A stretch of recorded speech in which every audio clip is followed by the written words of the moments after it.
इंतहा हो गई एक तेज की, आईना उतनी बाजार में तेजी जी, इतना तो है मुझको यकीन आएगी तेजी जी, फिर वजह क्या हुई आज नहीं तेजी की।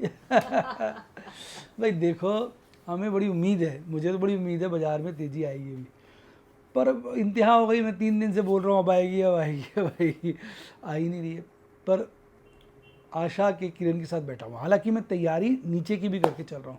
आज मैंने दिखाया, मैंने आपको दिखा होगा, मैंने कई फ्यूचर स्क्वेयर ऑफ किए, फ्राइडे को भी किए थे, आज भी किए। मैं लगातार फ्यूचर स्क्वेयर ऑफ करके नीचे अगर बाजार गिरता है उसकी जगह बनाऊँ, क्योंकि भागता है तो इतने सारे फ्यूचर खरीद रखे हैं, कर देंगे बढ़िया प्रॉफिट में स्क्वेयर। और जो स्क्वेयर ऑफ करो उन पर भी अच्छा ही प्रॉफिट कमा रहा हूँ। देखना आज की वीडियो में बताया मैंने। तो आपको क्या लग रहा है बाजार में तेजी आएगी कि नहीं आएगी? अपने विचार कमेंट में जरूर लिखो। और कब आएगी? ये हफ्ता तेज बंद होगा, मंदा बंद होगा? विचार लिखो यार। अगर आप विचार नहीं रखोगे, लिखोगे नहीं, तो कामयाबी नहीं मिली। तैयारी दोनों तरफ की करो, पर विचार बताओ। जैसे मैं दोनों तरफ के लिए तैयार हूं। आज बाजार गिरे तो सबसे ज्यादा पुट बेचने वाला मैं मिलूंगा, आज बाजार चढ़े तो प्रॉफिट बुकिंग करने वाला मैं मिलूंगा। उम्मीद कर रहा हूँ बाजार तेज होगा, पर नीचे के लिए तैयार हूँ। ओपिनियन है बाजार तेज होना चाहिए, गलत भी हो सकते हैं, क्यों? क्योंकि वो नौस्त्र तो बस नहीं है। इसी तरह आप खुल के ओपिनियन दिए। जो आदमी ओपिनियन नहीं दे सकता वो शेयर बाजार में काम नहीं कर सकता। तो डार्लिंग, मैं सारे कमेंट पढ़ता हूँ, तो इंतजार किस बात का? लिख डालिए आज का कमेंट।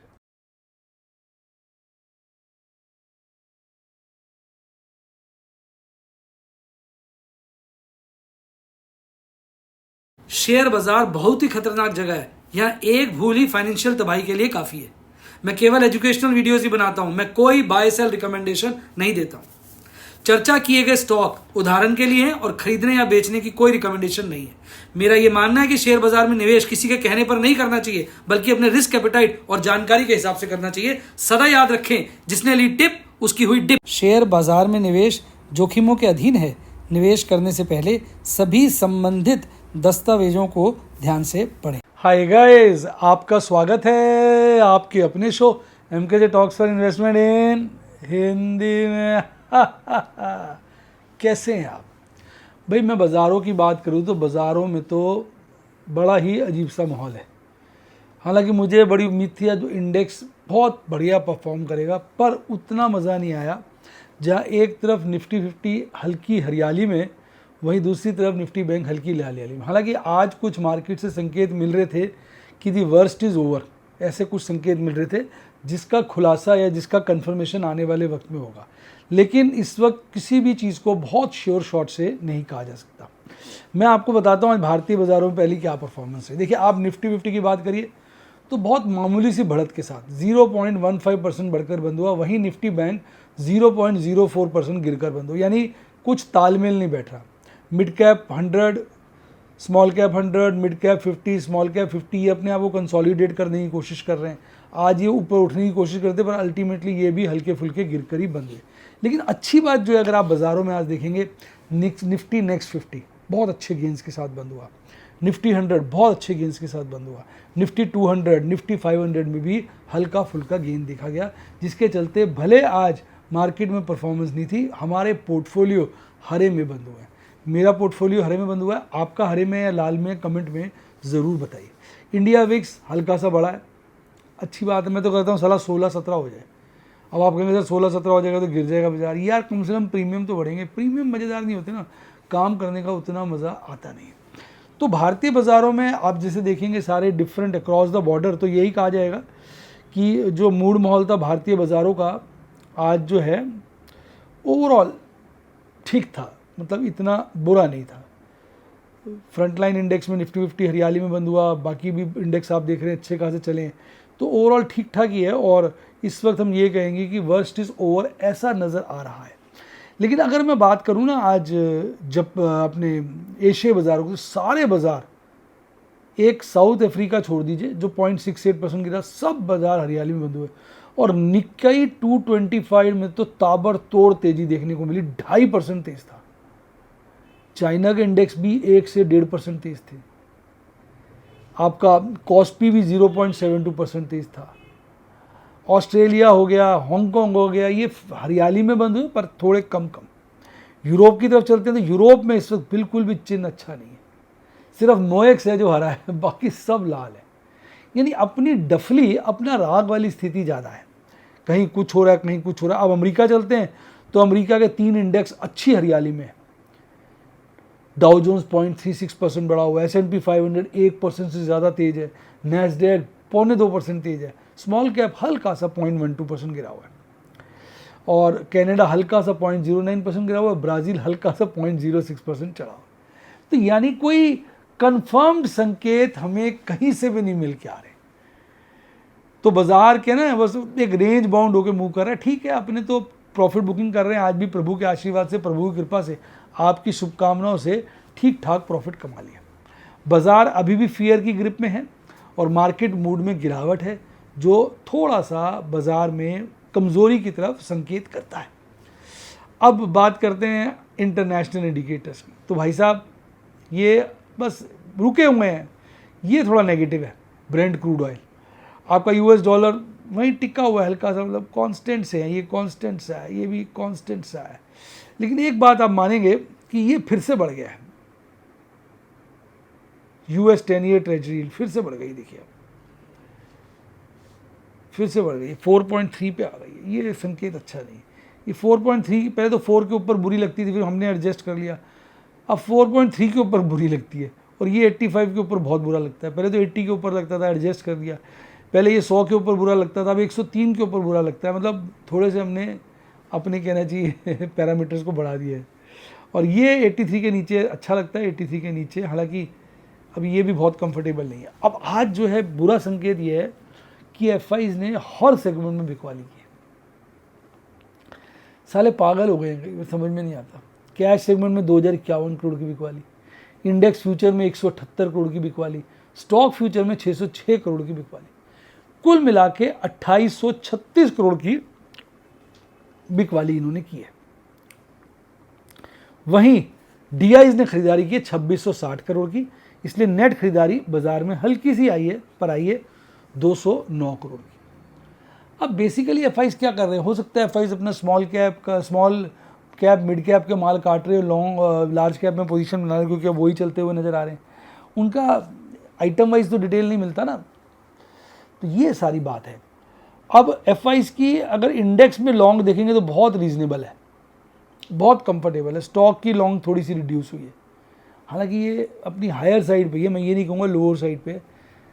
53 के ऊपर मुझे थोड़ी हायर साइड पे लगती है, तो न्यूट्रल सा है। आज मार्केट बेट बैलेंस थी, जहाँ 1142 शेयर चढ़े हुए थे, 1106 शेयर गिरे हुए। भारतीय बाजारों के टॉप परफॉर्मर था आज टाटा स्टील। वो कह रहे हैं कुछ ना, पॉल्यूशन के चलते चाइना वाले अपनी कंपनियों में रिस्ट्रिक्शन ही लगाए थे प्रोडक्शन के ऊपर, कुछ उन रिस्ट्रिक्शंस की चर्चा हो रही है, जिसके चलते मेटल के शेयर भागे। तो आप देखेंगे जिंदल स्टील, सेल, सारे मेटल के शेयर हैं। फिर भेल भी आज भागा, और ये वो शेयर हैं जिन्होंने ज़बरदस्त तेज़ी दिखाई, 3.5% से ज़्यादा, कमाल है। और आपका टाटा स्टील तो 5.5% तेज हो गया। गिरने वालों में आज जो शेयर गिरे, एमआरएफ सबसे ज़्यादा गिरा 3%। अपोलो टायर्स, ये टायर के शेयर थोड़े कमज़ोर है। फिर बिरला सॉफ्ट, कोफॉर्ज, इन शेयरों में भारी गिरावट देखने को मिली। सबसे ज़्यादा कोफॉर्ज गिरा 0.7%, कमाल था। Birla soft 0.4, Apollo tyre 3.25, MRF 3+। तो ये गिरावट वाले शेयर थे। अब निफ्टी 50 की बात करूं तो आज निफ्टी 50 ज़्यादा तो नहीं कहूँगा, करीबन 210 पॉइंट के बीच में, 205-210 पॉइंट के वेरिएशन में घूमता रहा। 22,023 का क्लोज था, डाउनवर्ड ओपनिंग करी 21,990 की, और अपवर्ड उसके ऊपर क्लोजिंग दी है, यानी ग्रीन कैंडल आज बनी है।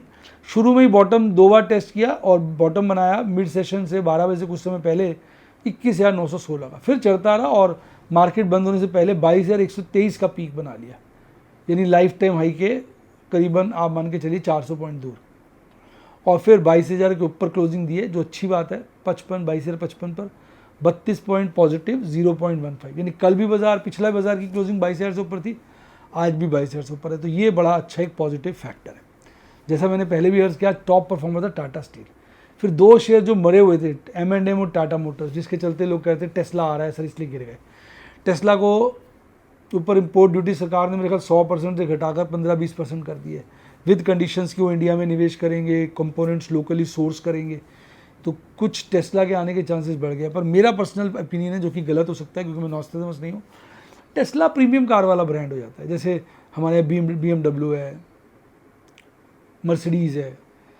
BMW मर्सिडीज़ से हमारे टाटा मोटर, M&M नहीं डरते, हुंडई भी नहीं डरता, मारुति भी नहीं डरता, क्योंकि वो मास के लिए बनाते हैं। तो मुझे नहीं लगता ये ज़्यादा इम्पैक्ट कर पाएंगे, जितनी कॉस्ट एफिशिएंट गाड़ियाँ ये बना रहे हैं मेरे को नहीं लगता, बाकी टाइम ही बताएगा। Jindal Steel, Apollo Hospital, Bajaj Auto, Coal India भाग रहे थे आज। गिरने वालों में सबसे आगे था टाटा कंज्यूमर प्रोडक्ट। बड़े दिनों के बाद ये फिसला है आज, अच्छे से। UPL, Infosys, TCS, Titan, Wipro, Adani port. मेरे पास ना टाइटन नहीं है बहुत ज़्यादा, मेरे पास ना टाटा कंज्यूमर प्रोडक्ट नहीं है, मेरे पास अदानी पोर्ट नहीं है, बाकी हैं और ये मेरे रडार पे हैं। प्रभु ने चाहा, प्रभु का आशीर्वाद रहा, प्रभु की कृपा रही, आपकी शुभकामना नहीं तो ये शेयर भी अब मेरे पोर्टफोलियो में आ जाए। अदानी पोर्ट तो सुबह 5% गिर गया था, अदानी पोर्ट, अदानी एंटरप्राइज। वो US ने ना इसके खिलाफ फिर से इंक्वायरी खेल दी है, लेकिन बाद में इसने थोड़ा रिकवर कर लिया। तो ये पोजीशन चल रही है। अब वो कैंडल जो है इस वक्त कंसोलिडेट हो रही है। आज की कैंडल बुलिश एनगल्फिंग कैंडल तो नहीं कह सकता, क्योंकि इसने इतना बॉडी का पार्ट आज नहीं बनाया, कम रहेगी ना। अगर ये बॉडी यहाँ तक होती ना तो फिर ये बुलिश एनगल्फिंग कैंडल बन जाती। तो बुलिश एनगल्फिंग कैंडल तो नहीं है। आज का लो 50 डेज मूविंग एवरेज को टच किया पहली दफ़ा, ये अच्छा संकेत नहीं है।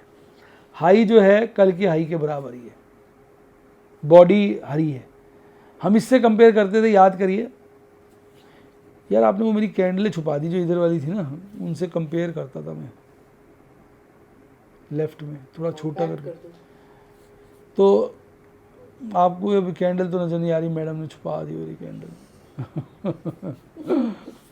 वैसे मुझे याद है कैंडल, उसके हिसाब से ये कैंडल ना यूँ बननी चाहिए थी, तो वो वाला पैटर्न तो भी थोड़ा पीछे। अब देखते हैं, कल पता चलेगा। MACD चार्ट पे बेरिश क्रॉसओवर बढ़ रहा है, RSI रीजनेबल है। अब ओवरऑल हम कंक्लूजन लें, भाई कैंडल अपने आप में ठीक ठीक है। बुलिंजर बैंड पे बाजार वीक है, क्योंकि कैंडलें लगातार 3 दिन से lower half of Bollinger band में बन रही है, जिसको मैं पसंद नहीं कर रहा।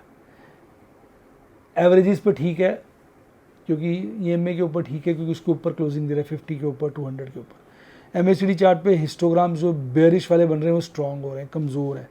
RSI जो है स्टेबल है, 50 के नीचे है, ठीक है, 40 से खासा ऊपर है, तो वहाँ ठीक ठीक है। तो यानी मिले जुले संकेत हैं टेक्निकल चार्ट पे। ऑप्शन चेन एनालिसिस पे 22,000 पे ही मैक्सिमम पेन बना हुआ है, और यहाँ पर कॉल रेटिंग पुट रेटिंग टक्कर की है। पुट रेटिंग कॉल रेटिंग से ज़्यादा है, तो कहीं ना कहीं कॉल रेटर्स डिस्टिंक्ट एडवांटेज यहाँ ले रहे हैं। लेकिन 22,000 के ऊपर लेवल्स पे देखेंगे तो कॉल रेटिंग बहुत है, सॉरी पुट राइटर्स को डिस्टिंक्ट एडवांटेज है, क्योंकि पुट राइटर्स कॉल राइटर से ज़्यादा हैं 22,000 पे। 22,000 के ऊपर कॉल राइटर्स ज़्यादा हैं, 22,000 के नीचे पुट राइटर्स ज़्यादा हैं। तो 22,000 एक बहुत कहते हैं ना इम्पॉर्टेंट लेवल बन चुका है। मंथली वही है, हालांकि मंथली में एक इम्प्रूवमेंट है कि 21,000 पे जो ओपन इंटरेस्ट है वो सेकंड हाईएस्ट हो गया। पहले क्या था, 21,000 पे हाईएस्ट था, 22,000 पे सेकंड हाईएस्ट था। तो बड़े दिनों के बाद आज 22,000 पे हाईएस्ट हो गया और 21,000 पे सेकंड हाईएस्ट हो गया, यानी ऊपर की तरफ मूव किया है, जो पॉजिटिविटी का संकेत है। यानी महीने की बात करूँ तो ये पॉजिटिव फैक्टर है। PCR लगातार गिर रहा है, अभी कोई रिस्पाइट नहीं है। लग रहा था कि PCR इंप्रूव कर जाएगा, ओवरसोल्ड है मेरे हिसाब से। अब 2 दिन बचे हैं इस एक्सपायरी में भी, 2 दिन नहीं 3 दिन बचे हैं। कल बैंक फाइनेंस की ना फिर निफ्टी की एक्सपायरी है कल, परसों फिर निफ्टी बैंक की है, फिर निफ्टी 50 की है। तो कल देखते हैं, कल फिर निफ्टी वाले शेयरों में हलचल देखने को मिलेगी। मंथली PCR अभी भी ठीक ठाक है। अब निफ्टी बैंक को देखो, ये थोड़ा सा कमज़ोरी के संकेत दिखा रहा है, आज भी नेगेटिव में, हालांकि बहुत हल्का ही बंद हुआ है। 46,594 पर बंद हुआ था, आज 46,458 पे खुला, और शुरू में और आखिर में 3 बार पीक टेस्ट करने की कोशिश करी, और आखिर में ही पीक 46,740 के आसपास का बनाया। 12 बजे से कुछ समय पहले में 46,022 का बॉटम बनाया। कुल मिला के 700 पॉइंट के अंदर इसने आज ट्रेड किया है, अच्छी बढ़िया रेंज। और अल्टीमेटली हरियाली में तो बंद नहीं हो पाया, ये लाल ही हो गया, चाहे गिरा कम ही था, 18.04% गिरकर बंद हुआ। आज जो स्टार परफॉर्मर थे वो 4 शेयर थे, PNB, Axis, Bank of Baroda, ICICI Bank. Nifty 50 का इसके 4 पॉजिटिव थे, 8 नेगेटिव थे। निफ्टी 50 का डिस्कस करना रह गया था, एक नज़र मार लें। इसमें 23 चढ़े हुए थे और 27 गिरे हुए थे। निफ्टी 50 में गिरावट वाले शेयर बढ़त वाले शेयरों से ज़्यादा थे, फिर भी निफ्टी 50 पॉजिटिव ही बंद हुआ। निफ्टी बैंक में उल्टा है, निफ्टी बैंक में वही है, मतलब 4 शेयर बढ़े और 8 गिर गए। दिग्गज शेयर आईसीआईसी बैंक छोड़ दो, बाकी गिरकर बंद हुए। जैसे आप एचडीएफसी को देखेंगे, आईडीएफसी फर्स्ट, बंधन, एयू, फेडरल, सब गिरकर ही बंद हुए। इंडसइंड में पकड़ नहीं आ रही, समझ ही नहीं आ रहा, पकड़ ही नहीं आ रही शेयर में। तो इसकी कैंडलें जो है ना हरी बन रही है 2 दिन से, पर lower half of Bollinger band है। और आज तो 50 डेज मूविंग एवरेज को आज और कल दोनों बार डिसिसिवली काटा है। तो कैंडलस्टिक चार्ट पर ये वीक है क्योंकि लोअर हाफ पे है, कैंडलें मज़ेदार नहीं बन रही है। बोलिंजर बैंड में वीक है क्योंकि लोअर हाफ वाला बोलिंजर बैंड के अंदर कैंडल बन रही है। 50 डेज मूविंग एवरेज पे भी कोई अच्छा परफॉर्मेंस नहीं, 200 पे थोड़ा बेटर है। और बेरिश क्रॉसओवर भी अब लाल हो गया, आरएसआई भी गिरावट की तरफ है। यानी अगर टेक्निकली बात करूँ तो निफ्टी बैंक निफ्टी 50 से ज़्यादा कमज़ोर नज़र आ रहा है। भाई जो आ रहा है बता रहा हूँ। अब अच्छी बात इसमें एक छोटी सी ये है कि 47,000 के लेवल पे बाजार बंद हुआ, 46,500 पर ओपन इंटरेस्ट बढ़ा है, अच्छी बात है। कॉल रेटिंग बढ़ी है, पुट रेटिंग हल्की हुई है, यानी 47,000 पे कॉल रेटर्स का कब्जा बढ़ा है। तो बाजार 47,000 के ऊपर जाने में थोड़ा मेहनत करनी पड़ेगी।